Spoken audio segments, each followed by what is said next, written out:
Will you take a picture of us?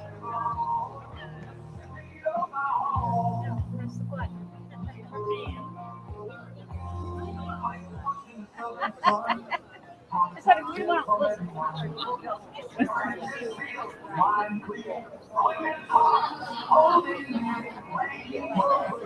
One more. Yeah, we have the other side. We do both sides.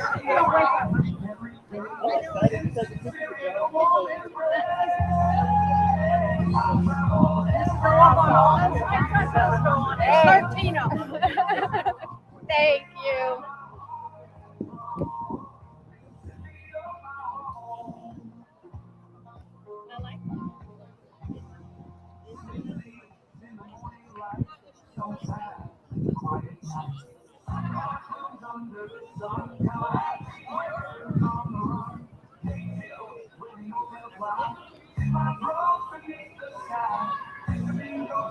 The lakes are a big key.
Anybody know?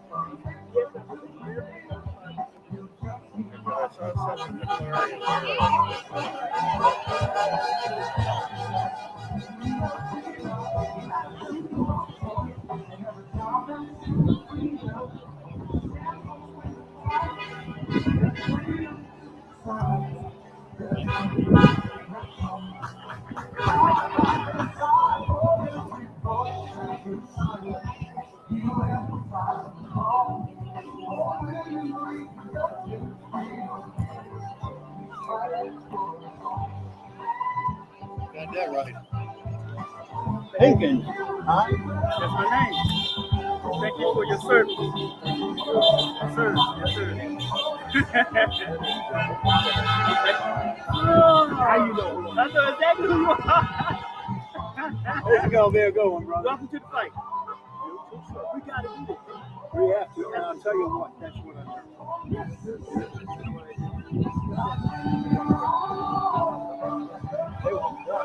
Let's go. Yeah.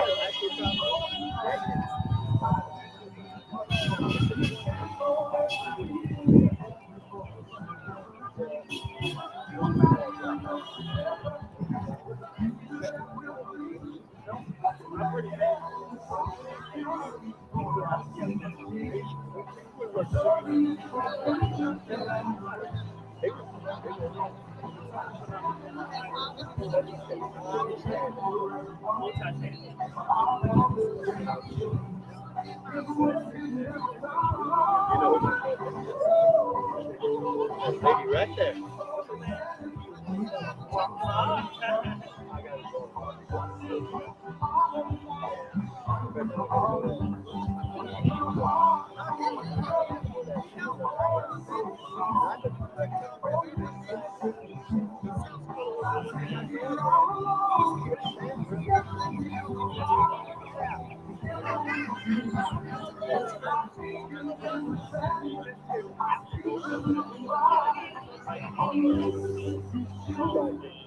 Was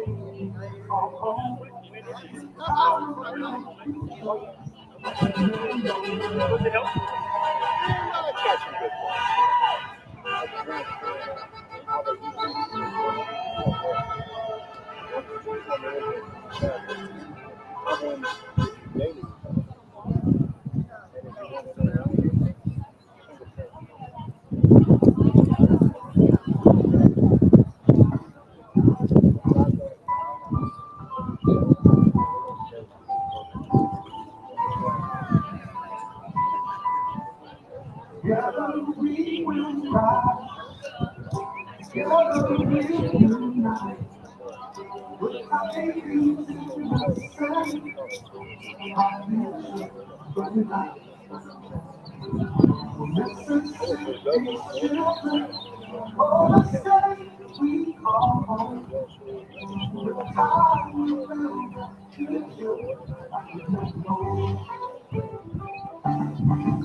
Nice to see you again.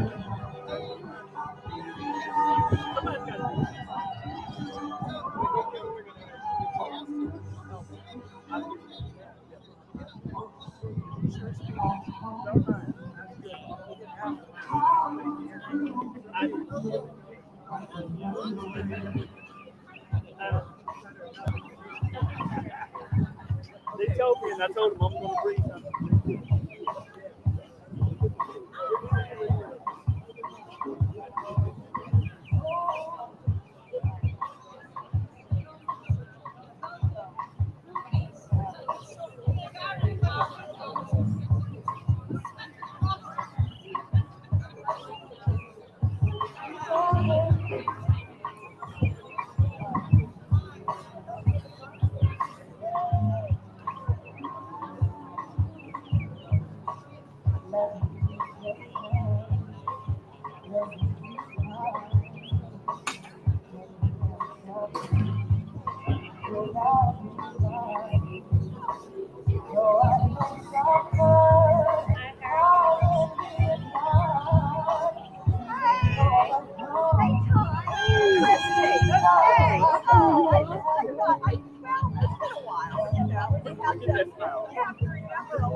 Okay, I'm gonna let you do your work. I just wanted to say hey.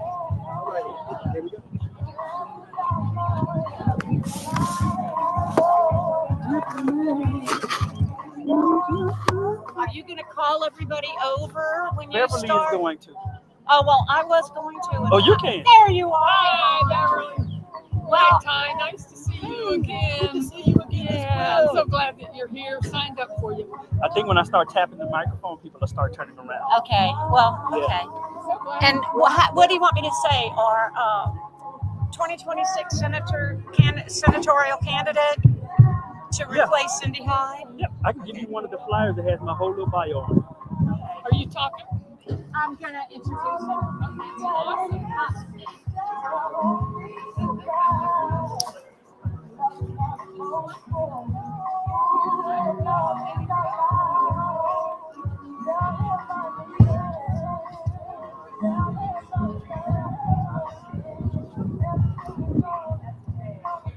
That's awesome.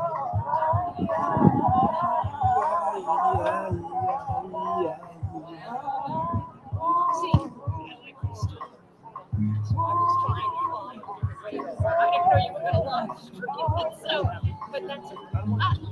Yeah, I don't want to, but I just won't say my name. I'm just going to get up and introduce you. I'm not going to say who I am. Okay, so that's that for your rights. So he said, hold on. Where's your flyer? Oh, okay.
That's excellent.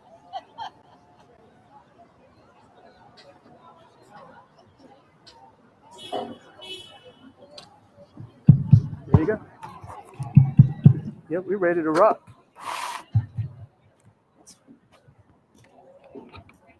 Uh-oh. Hi, everybody. Welcome to the 5051 movement, grassroots movement protest that Harrison County, Hancock County, all of the counties on the Gulf Coast are supporting and here for. Our first speaker, can y'all hear me? Okay. Ty Pinkins is running for U.S. Senate again to replace Cindy Hyde-Smith. Woo! I don't know if you know of his background, but he has he's born and raised in Mississippi Delta. He served 21 years as an active duty Army officer. He took 3 combat tours, and he has a Bronze Star. He's a communication. Yeah, we can clap all day. He is a communications aide to the President of the United States, President of the, well, he was for Biden, not now. I got to make that clear. We wish. He's a co-founder for the Pyramid Project Youth Organization, a member of the Magnolia Bar Association, a member of the Mississippi Bar Association, and a member of the Alpha Phi Alpha fraternity. Both fraternities. My son's in one.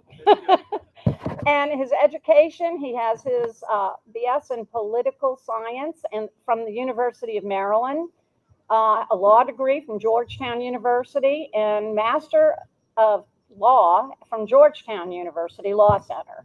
So he knows what's going on is wrong, and he wants to right it. So we really want to support him in his effort, and he's going to be our very first speaker. So welcome, Tom. Mississippi Gulf Coast, how y'all doing this morning? Let me get myself squared away. Y'all look so good. We got good weather, good people, and you in Mississippi, so you know we got good food. I was standing over there, and I started to get excited. I started to get excited because when I look out at you, what I see is democracy. When I look out at you this morning, everybody's standing here, black, white, brown, woman, man, gay, straight, all demographics. I see democracy. And when I hear you clap and when I hear you chant, I hear the First Amendment to our constitutional freedoms of speech.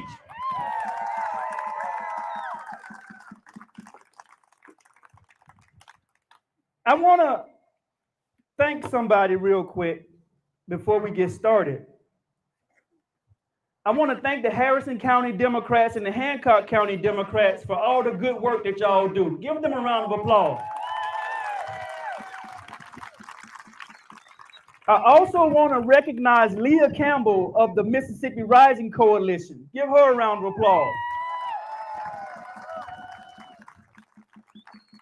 And of course, I ain't doing it because I'll get in trouble if I didn't. I'm doing it and I'm saying it because I want to. We cannot forget the Diamond Head Dems, the Progressives, and the Independents that are out here. Give them a round of applause. I want to give a special shout out to Reverend Jane Bearden. Give her a round of applause. And to everyone here today, regardless of your political leanings or your party affiliation, thank you for showing up for democracy. As she said, my name is Ty Pinkins. I'm a veteran. I served 21 years on active duty, including 3 combat tours, over 36 months at war. I'm a proud son of Mississippi, and I am a candidate for United States Senate. But that's not what I'm here to talk to you about. I'm not here to talk to you about Ty Pinkins, who's running for United States Senate. I'm here because I believe in an America where ordinary people do extraordinary things. And seeing you here today is a testament to the collective power we have when we come together. One of our heroes, the late, great Congressman John Lewis, who literally put his life on the line when police officers fractured his skull on the Edmund Pettus Bridge during the 1965 Bloody Sunday March. He reminded us a few years ago that, quote, we all live in the same house, and that's the American house, end quote. And then he turned his attention to the next generation, and he urged us, quote, to each and every one of you, especially young people, go out there, speak up, speak out, get in the way, get in good trouble.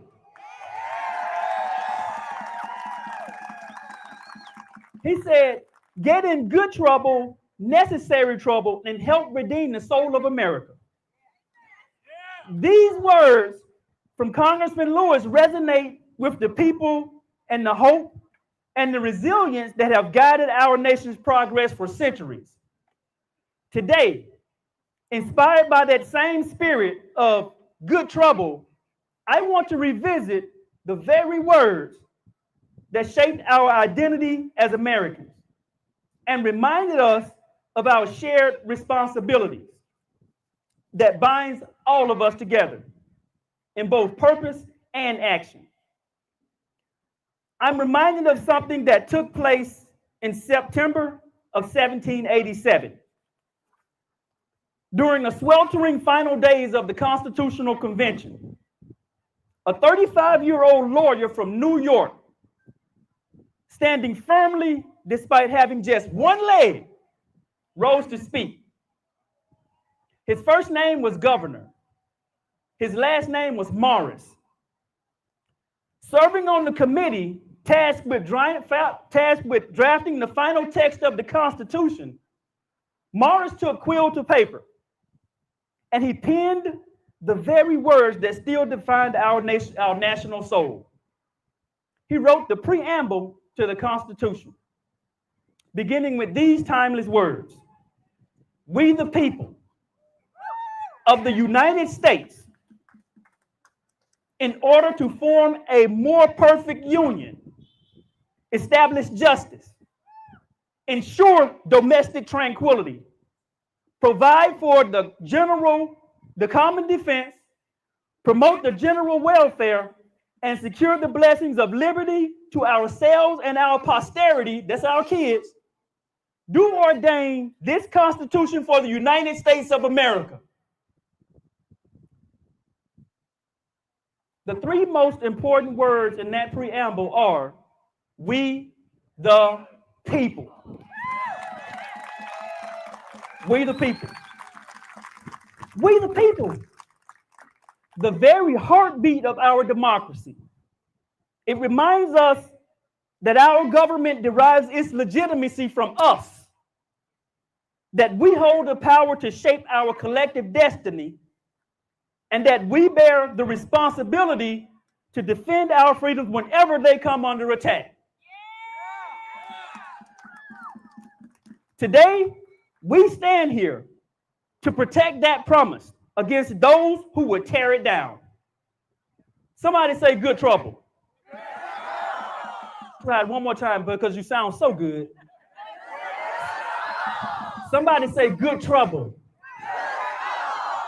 Throughout our history, every generation has faced a defining moment. A moment when democracy was threatened and the people had to choose whether to stand aside or stand up.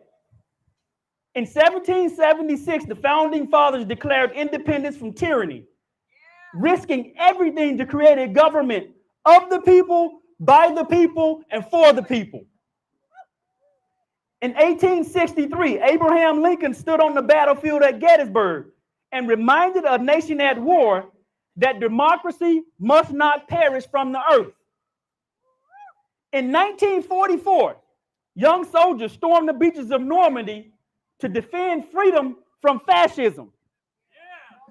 In 1965, civil rights activists marched across the Edmund Pettus Bridge, demanding that America live up to its promise of equality and justice for all.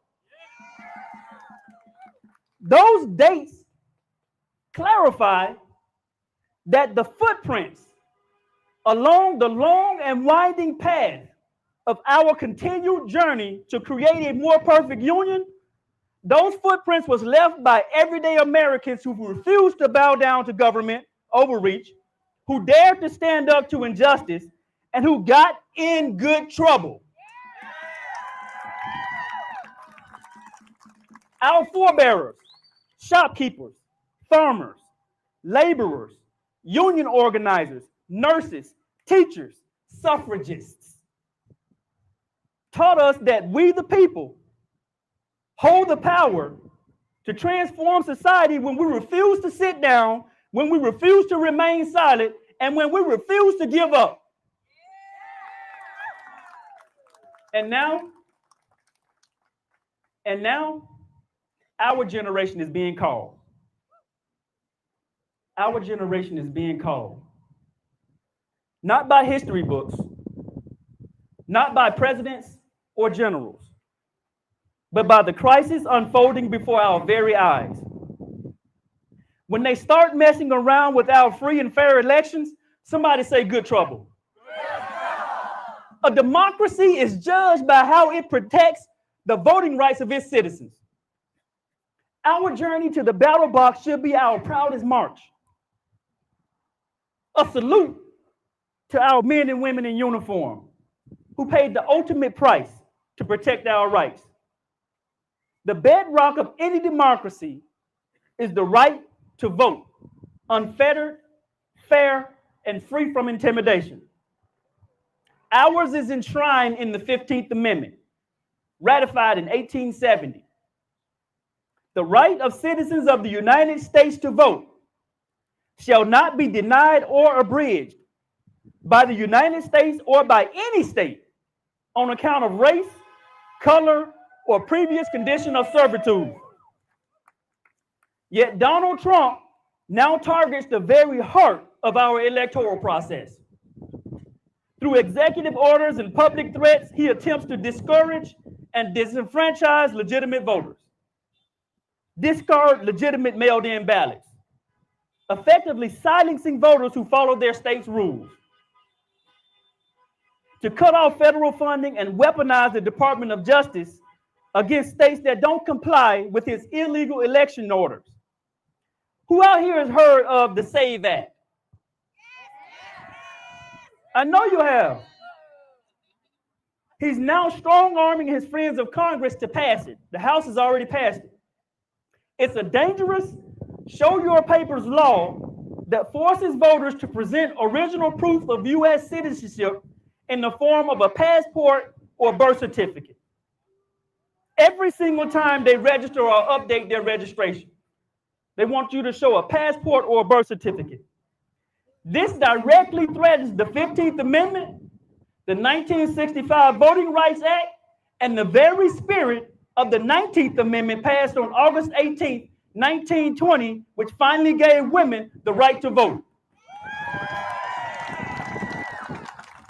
Over 20 million Americans don't have these documents readily available.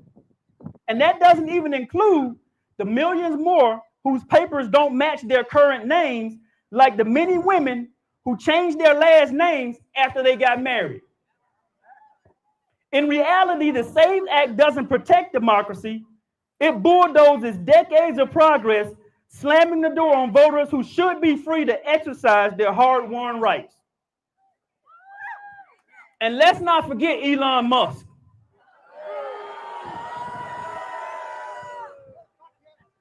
He spent over $200 million to buy Donald Trump.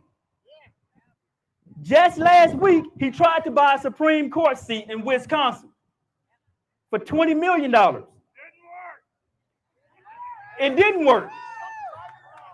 He's the richest man in the world and already owns the President of the United States. The question now is, who else will he buy next? This is blatant, shameless hypocrisy, a direct threat to our democracy, and a prime example of why we desperately need campaign finance reform. The amount of money they are pumping into our politics is no coincidence. It's a deliberate attempt to buy elected officials and to rig the rules so that outcomes favor them and not everyday Americans. We, the people, cannot allow any president or billionaire to steal our votes or sabotage our voices. Our democracy depends on it. So to Elon Musk and his billionaire friends, keep your dirty money and your filthy hands off of our elections. Now Donald Trump openly entertains a third term as president. Who out here heard that? The one thing you can say about Donald Trump and a lot of people in his party, they might sometimes lie. Sometimes they might lie. But here's how you know when they're telling the truth. When they say they are going to do something that's so off the rails that you can't hardly believe it, you know they're going to try it. And we see him doing it now. And he just told us that he's thinking about running for a third term, ignoring the two-term precedent set by George Washington and codified in the 22nd Amendment. We, the people, cannot allow any president or billionaire to steal our votes. And we can't allow someone like Donald Trump to continue to sit in the White House for a third term. These actions aren't isolated. They're part of a broad scheme to erode our democracy step by step. First, they label real news as fake news, muzzle any media outlet that questions them, denying we, the people, the truth needed to govern ourselves. Second, they demolish the rule of law, fire inspector generals, silence whistleblowers, and hollow out agencies meant to protect us. Third, they place loyalists like Pete Hegseth. Pete Hegseth. How many veterans we got out here? First of all, thank you for your service if you are a veteran. Thank you for your service.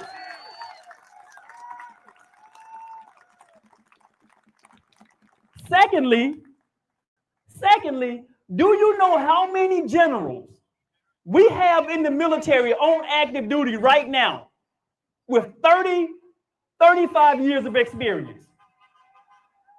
And when you add to that, do you know how many generals we have retired right now that have served 35, 45 years in the military? And we got an administration that went and I guess supposedly looked at all of these resumes and all of this experience from every state in this country. And the best they could do was Pete Hegseth. Come on. We got generals right here in Mississippi.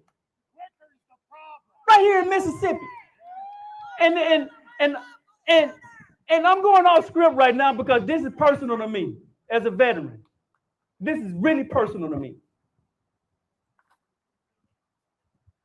You have family members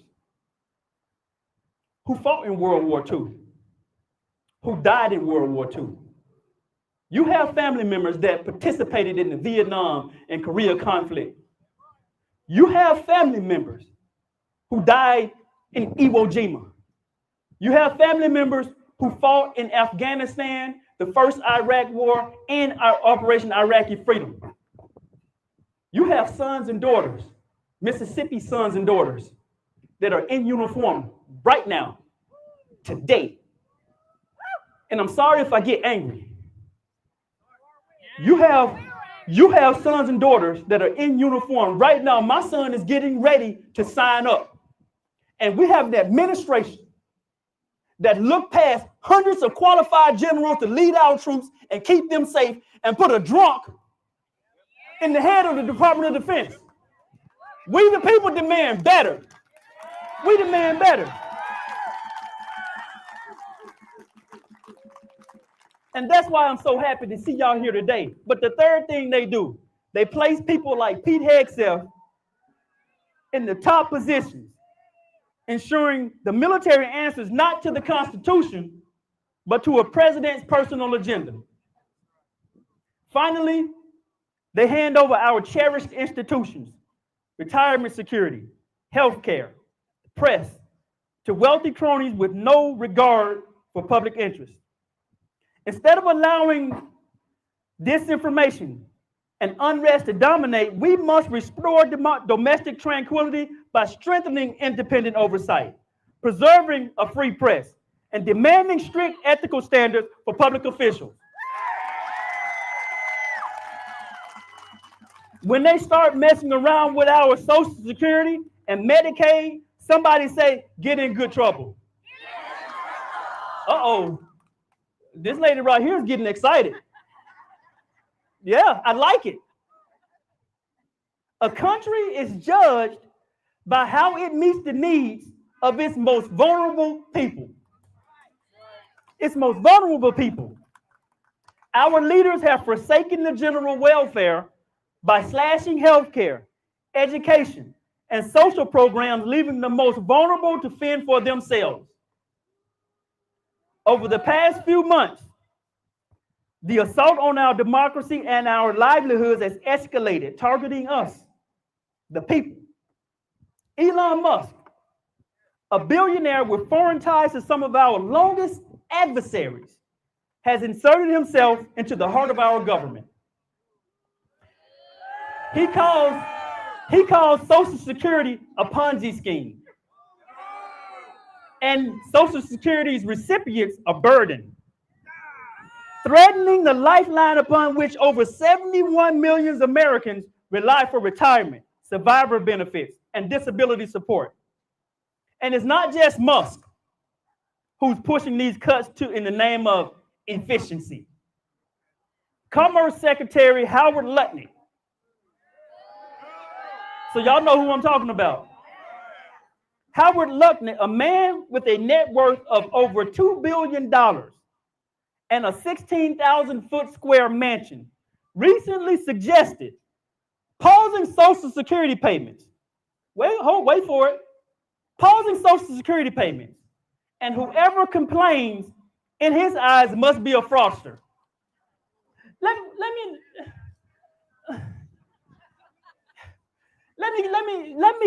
me get this straight.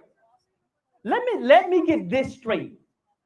A billionaire solution to finding fraud in Social Security is to stop payments that you worked for and invested in your entire life. And anyone who complains about not receiving their checks is a thief? Let me tell you something, folks. To do something so callous and reckless to a population that we owe so much to, our seniors, is deplorable, reprehensible, and perilous. It is. Millions of Americans depend on Social Security just to eat and keep a roof over their head. Nearly 4 out of 10 seniors would fall into poverty without it. Suggesting that anyone complains about missing a payment is a crook doesn't just reveal a disconnect, it endangers millions of lives. Firing Social Security employees, shuttering regional offices, and forcing digital portals on those who can't navigate them might sound modern in a boardroom.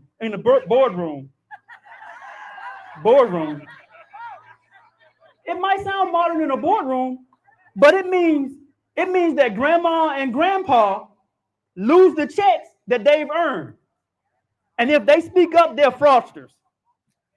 This isn't just about a phone call or a building. It's about ensuring the people who paid into Social Security can still collect what's promised to them. That's right. It's about making sure that retirees, the disabled, and low-income families aren't forced into lengthy bus rides and unfamiliar online computer systems. But Social Security isn't the only target. Medicaid is also on the chopping block. Medicaid and CHIP provide health care coverage to over 80 million low-income individuals, children, pregnant women, adults, seniors, and people with disabilities. Trump, with the help from his enablers in Congress, want $880 billion in healthcare cost cuts. You know where that's going to come from. Economists have already said that it is impossible to meet that number without gutting Medicaid. Here in Mississippi, 25% of our population, 642,000 people, rely on Medicaid. In 2022 alone, Medicaid spending was $6.3 billion, with the federal government covering 82.5% of it. Our governor, right here, what is his name? Tater? Tater, there you go. Our governor and Republican legislators refuse to expand it, throwing away billions of dollars every year, which would ensure working families keep rural hospitals open, help nurses stay local. So my question is, what happens when they slash Medicaid even more as part of this $880 billion cut? When billionaires and their enablers dismantle what our grandparents rely on, or slash funds that keep our neighbors healthy, they trample on our common promise to each other. Healthcare programs like Medicaid and Social Security belong to we the people, not to billionaires, not to a president, and not to any one party.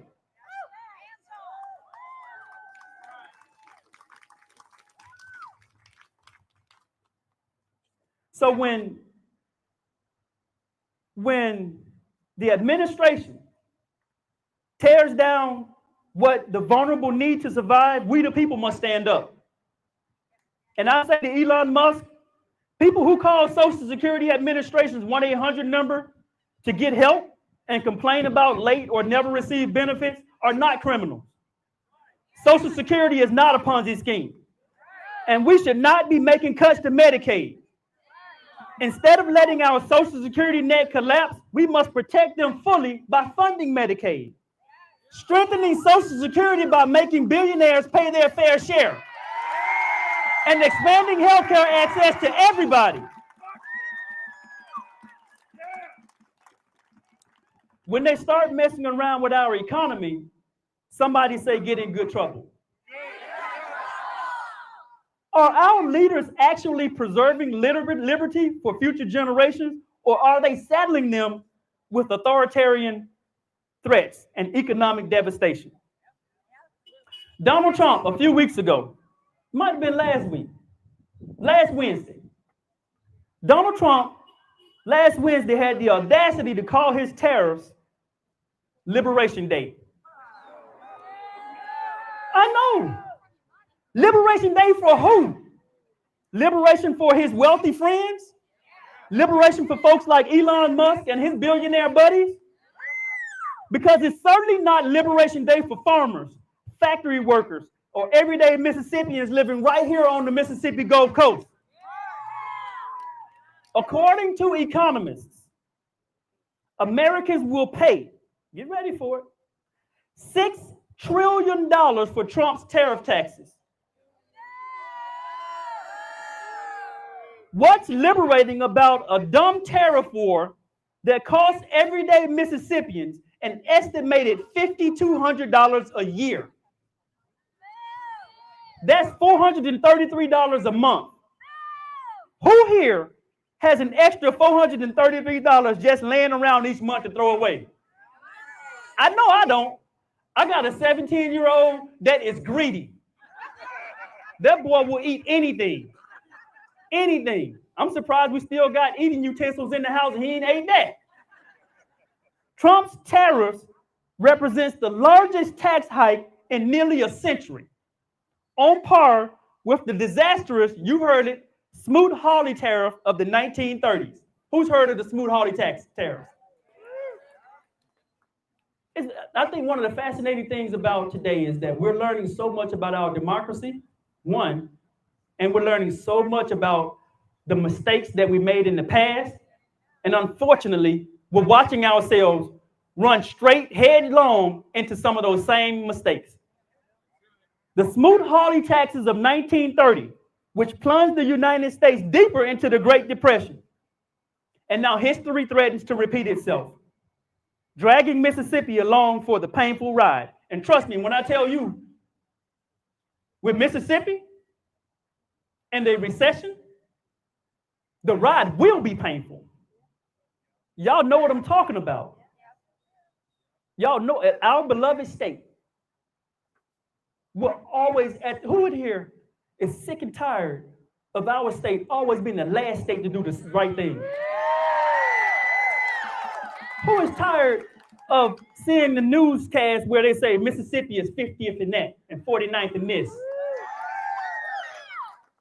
If these tariffs push us into a recession, it is going to hurt this state badly.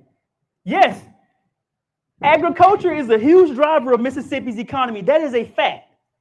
And these tariffs will squeeze our farmers by gutting export markets. But that's not the only slice of the damage. For the Mississippi Gulf Coast, where industries rely on federal investments, vibrant ports, and dependable tourism, this trade war is especially perilous. Think about this. In 2023 alone, tourism accounted for a record-breaking $17.5 billion to Mississippi's economy, representing the fourth largest industry. This impact was the result of 43.7 million visitors to this state. They spent $11.5 billion in that year, leading to a total economic impact of $17.5 billion to this state. Tourism also supported over 133,000 jobs in this state. The port of Gulfport stands not far from here. It's at the heart of the Gulf Coast economy. That port generates about $3.8 billion annually and supports thousands of jobs. Yet these new tariffs will choke that flow of imports and exports. Everything from bananas and fresh produce to automobiles that flow through the port of Gulfport will cost local businesses millions and drive up consumer prices. Meanwhile, the Biloxi VA Medical Center faces drastic cuts with 83,000 jobs on the chopping block nationwide this summer. So they can say that they're looking for fraud, waste, and abuse. Here's what confuses me. And your smile made me think about this. Pretty smile in the scarf.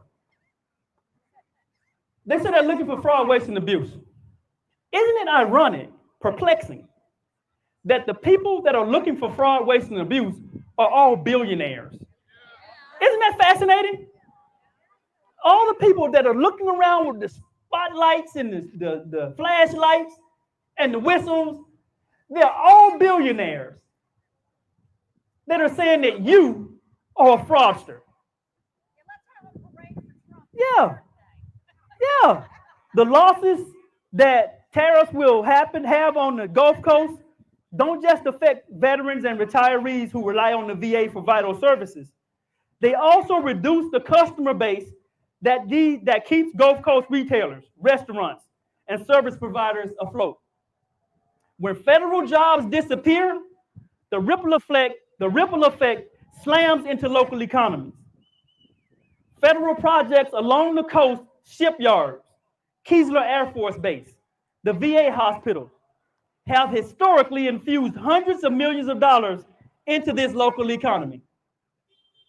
While no one opposes making government spending efficient, I'm for it.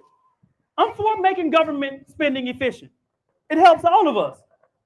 But sweeping cuts to these programs torpedo small businesses that depend on customers with stable, well-paying federal jobs. They do. The tourism and gaming industry depends heavily on patrons who have a steady work, often thanks to federal contractors and agencies. If those jobs vanish, casinos may see fewer visitors, risking closures that affect everyone from hotel staff to restaurants and local retailers. There's some business owners out here right now. You know I'm telling the truth. When tourists have less money, tourism dries up. When tourism dries up, the Gulf Coast primary economic engine sputters. Those same federal dollars matter even more when disasters strike. I'll say that again. Those same federal dollars matter even more when disasters strike. Coastal Mississippi, the Mississippi Gulf Coast, understands hurricanes better than most. And when we're nearing the 20th anniversary of Hurricane Katrina, you've weathered Camille, Frederick, Andrew, and Katrina. Storms that we know come every 15 to 25 years. Yet the Trump administration recently has balked at extending FEMA aid to North Carolina that just got devastated by a hurricane. They did. And I know we're out here and it ain't that hot, but we got cold water over there in the cooler by that table, so I don't want nobody to fall out. It refused to designate recent tornadoes that hit central Mississippi as a natural disaster. Turned it down. And has even threatened to close FEMA altogether. Who's heard of that? Imagine if another Hurricane Katrina level event rips through the Gulf Coast and we're told we're on our own. All these factors collide. Tariffs crimping trade and raising prices, cutting federal jobs, slashing local spending, limiting FEMA support, jeopardizing hurricane preparedness, all put the Mississippi Gulf Coast at a perilous risk. This isn't about a so-called Liberation Day or hollow slogans. It's about preserving an economy, an economic lifestyle that supports ports, hospitals, air bases, and entire communities right here on Mississippi's Gulf Coast. Without smart, sensible policies, we're courting a recession that will hammer the Gulf Coast at its core. In the end, those so-called Liberation Day taxes aren't liberating hardworking Mississippians like you or championing small businesses. It's a ploy. It's a ploy that lines the pockets of billionaires while dragging us backwards. That's right. Did you see it? Did you see it? Who saw it? Who saw the president of the United States? Who saw the president of the United States play chicken with our economy? Play chicken with our economy for 70-something days. Over 70 days, he played chicken with our economy. And after the market tanked, he had the guts, the nerve, the audacity to go on social media and tell his billionaire friends it's a good idea to buy now. You saw it in the wide open. Say, I'm going to hurt people who don't have enough money to invest in the stock market, and I'm going to let my billionaire friends make money off of these people. How sick is that? Here's something that you can do. In May, they have to disclose, and you can see it online, they have to disclose their trading. That's the deadline. It's federal law. Everybody needs to go and see where Cindy Hyde-Smith invested a few weeks ago, where Roger Wicker invested a few weeks ago, where Mike Ezell invested a few weeks ago, and hold them accountable. Have to.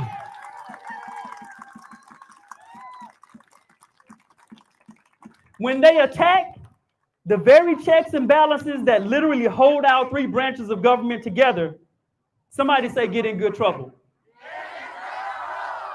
Article 1, Section 1 of the Constitution. All legislative powers herein granted shall be vested in a Congress of the United States, which shall consist of a Senate and a House of Representatives. Ladies and gentlemen, today there appears to be some confusion among our elected leaders as to who their bosses are. Let's be clear. Let's be clear and let them know it is us, the American people.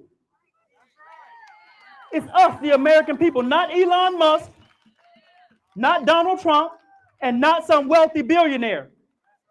Yet many in Congress seem more terrified that a billionaire like Musk or Trump will bankroll a primary challenger against them than they are of the voters who put them in office. They're asking themselves daily, do I uphold my oath to the Constitution, or do I protect my career? That's the question that they're asking them, subconsciously or consciously, in the mirror in the morning when they have to force themselves to go out the door and look you in your eyes.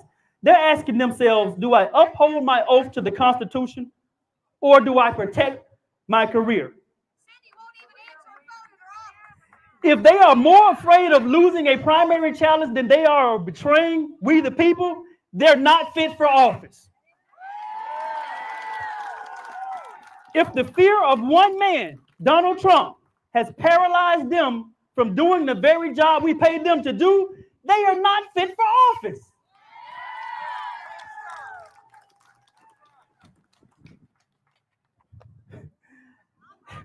Lisa Murkowski. She's a United States senator. She's not our senator. She's not from Mississippi. She's from Alaska. And bless Lisa Murkowski's heart, because even though she makes some crazy decisions most of the time, every now and then She trips and gets it right. But yesterday she said the quiet part out loud. You heard it.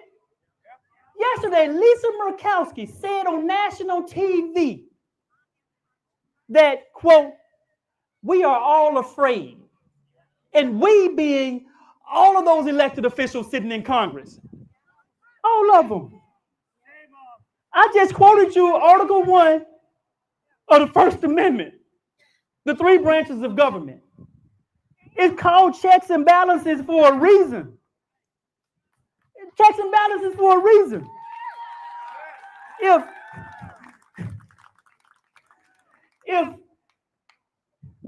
If you are a second branch of government, one of the three branches of government, the judicial branch, the executive branch, and the legislative branch, and the judicial branch votes 9-0 to tell the executive branch you can't do something. And the executive branch tells the judicial branch, I'm not going to listen to you. And then the same day, someone from the legislative branch says, I'm scared. What are you doing? What are you doing? Why do you stand up? We have a constitution for a reason. Oh my goodness. Right now, Congress is not checking and it sure in the heck ain't balancing. No. When did we become the country that turns its back on our closest allies to walk hand in hand with some of the world's most brutal dictators, betraying everything we stand for, everything our forefathers fought and died for? When did we go from guaranteeing every person in this country their day in court to snatching them off the streets in broad daylight, disappearing them into distant jails under the cover of darkness, and even flying them against court orders to gulags in El Salvador, all while denying their Fifth Amendment right to due process? When did we decide that a unanimous 9-0 Supreme Court ruling no longer matters? And the executive branch thumbing his nose at our highest court and brazenly declaring they're not following the judicial branch's order, all while trampling on the very checks and balances of our democracy. And finally, when did our leaders, look,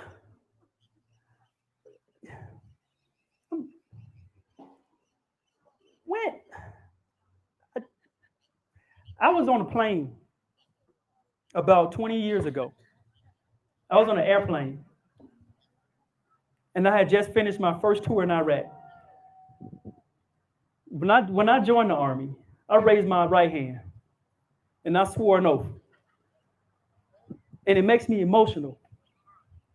It does. I swore an oath to protect and defend the Constitution of the United States, to protect and defend the Constitution of the United States against all enemies, foreign and domestic. And I swore that oath over and over and over again every time I re-enlisted.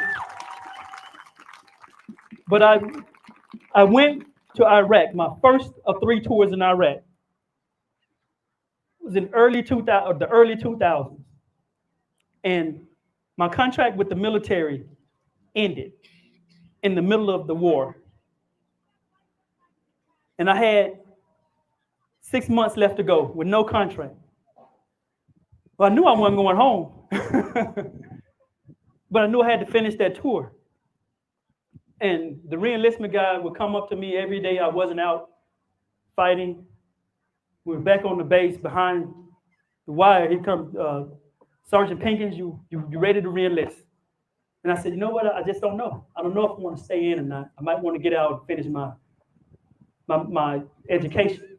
I think I want to go back home. I don't know what I want to do.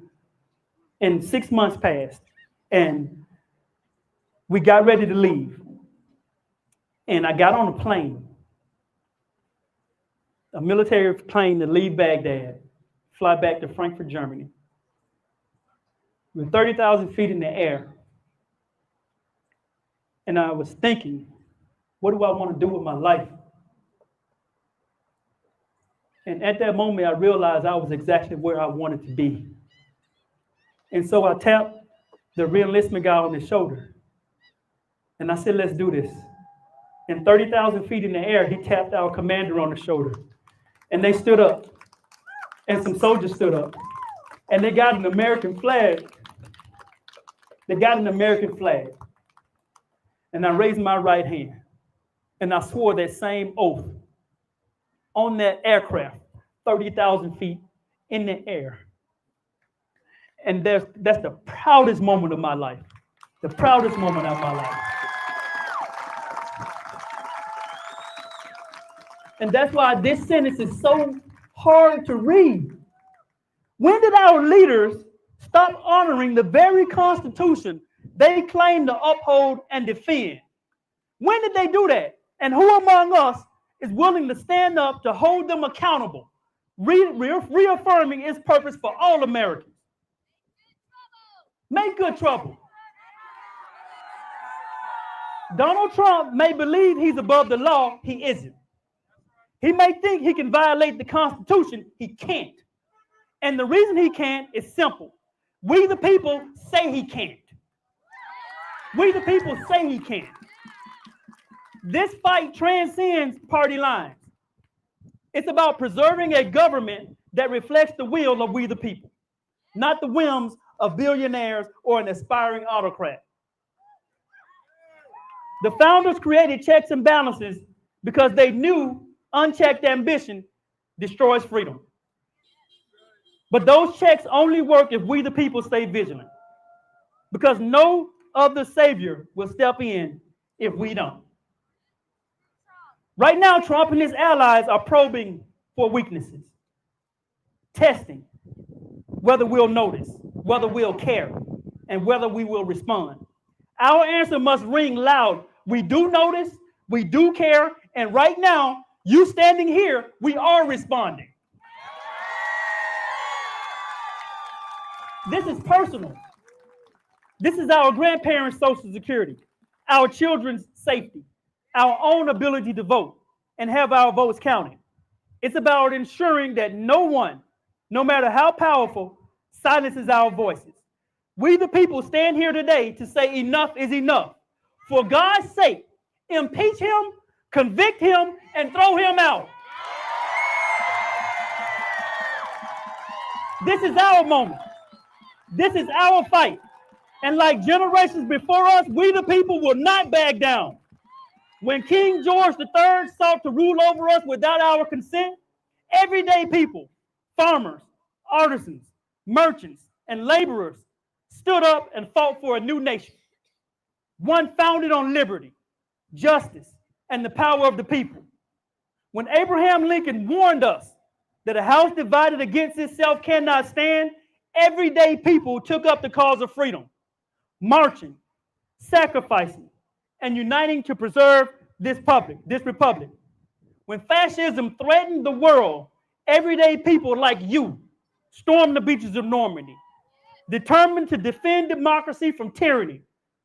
When segregation and oppression denied millions their basic rights, everyday people marched on Washington, sat at lunch counters, waited in the beaches right over there, and demanded change. And now history is calling on us. History is calling on our generation.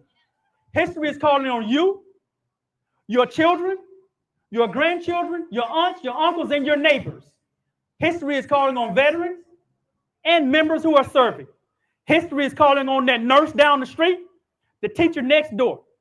History is calling on the mailman that drops off your mail at your mailbox every day. History is calling on the police officer. History is calling on your elected officials. History is calling on our disabled community members. History is calling on our members in the LGBTQ plus community. History is calling on all of us. All of us. This is the time to rise up and remember that the power of the people is greater than the people in power. The power of the people is greater than the people in power. Say it with me. The power of the people. The power of the people is greater than the people in power.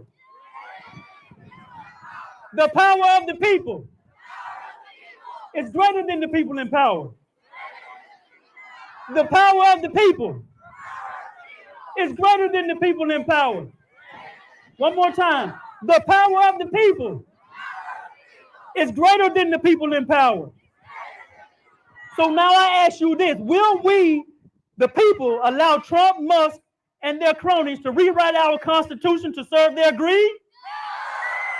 Or will we, the people, rise to defend Social Security, uphold fair elections, and restore accountability? Will we, the people, demand campaign finance reform? And will we, the people, in the spirit of our forefathers, fight for our democracy?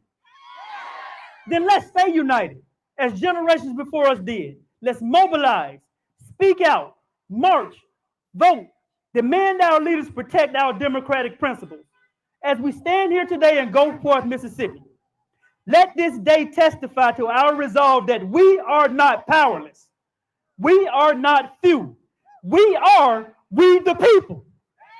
And when we stand together, no dictator, no billionaire, no autocrat, and no cowardly politician can tear down what we the people have built. Thank you for your passion, for your love of democracy, and your willingness to stand up for what's right. Carry this fight into every corner of Mississippi, into your communities, into your churches, into your schools, into your workplaces, and everywhere you go. And finally, in the words of the late great Congressman John Lewis, let's get in good trouble. God bless you, and God bless America. Thank you so much.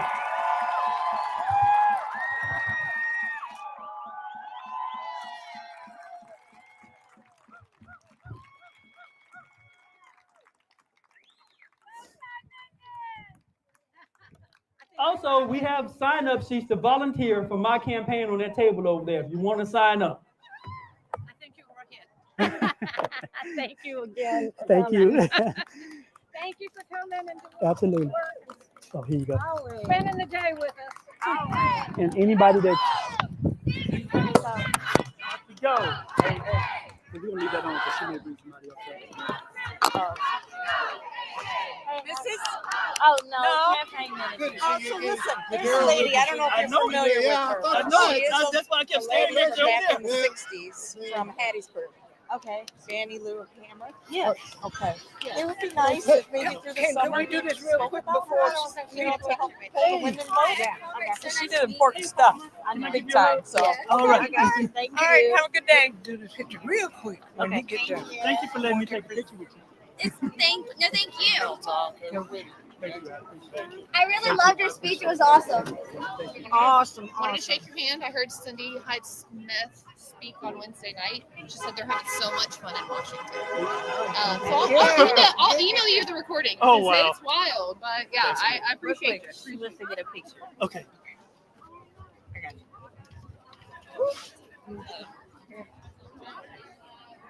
Okay. Thank you so much. Thank you. I appreciate you. Oh, thank you so much. Mike, that speech was awesome. Thank you, Mike. I appreciate it. No. Thank you. I appreciate it. Young Americans. Oh, you know what? I get excited when young people come out. Man, can I take a picture with you? Yeah, they wanted to take a See, picture. I beat you to the punch. First, I asked you before you asked me. The power of the people. Yeah. You want me to take that for you? Yes.